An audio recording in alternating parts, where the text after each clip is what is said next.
Good morning, everybody. It's Pastor John with another edition of Monday Morning Quarterback.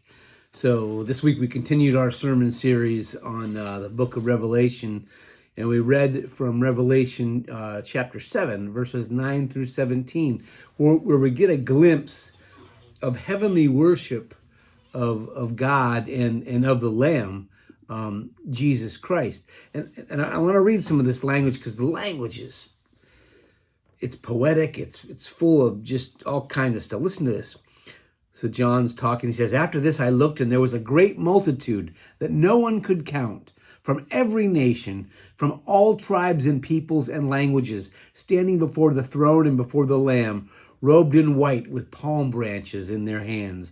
They cried out in a loud voice, saying, 'Salvation belongs to our God, who is seated at the throne, and to the Lamb.'"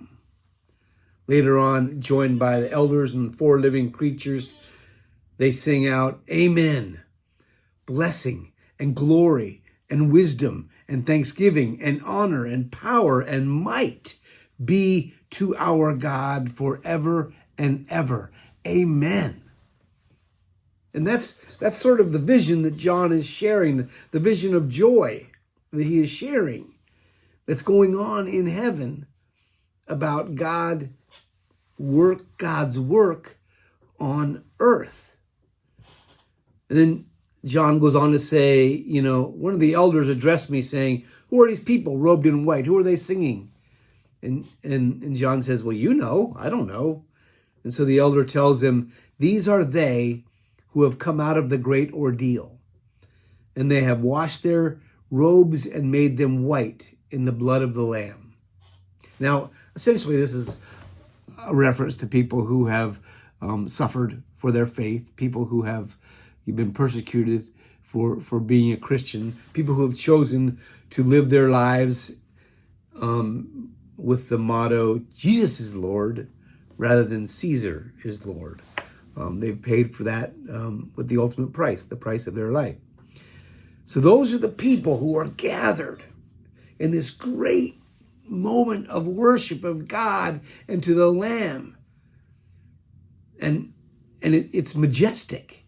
It's pomp and circumstance. It's everything, okay? I can't think of enough words to describe what it is. But what is it leading to?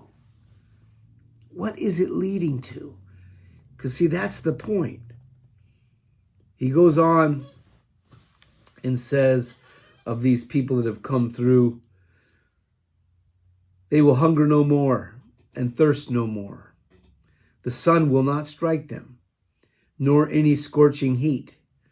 For the Lamb at the center of the throne will be their shepherd, and he will guide them to springs of water of life, and God will wipe away every tear from their eyes." God will wipe away every tear from their eyes. All of the majesty, all of the pomp and circumstance of this scene of heavenly worship that we are privy to in John's vision, all of it boils down to this truth: God will wipe away every tear from their eyes. That's why I say that Revelation is a book about hope. Not just for a few, but for all. Because God will wipe away every tear. And that's a promise. Love wins. God wins. And God will wipe away every tear. So in the midst of all that worship, all those things that are said and are beautiful, and then we try and figure out what this means, and this means, and this means, don't lose that one line. God will wipe away every tear from their eyes. Because that's what this is all about.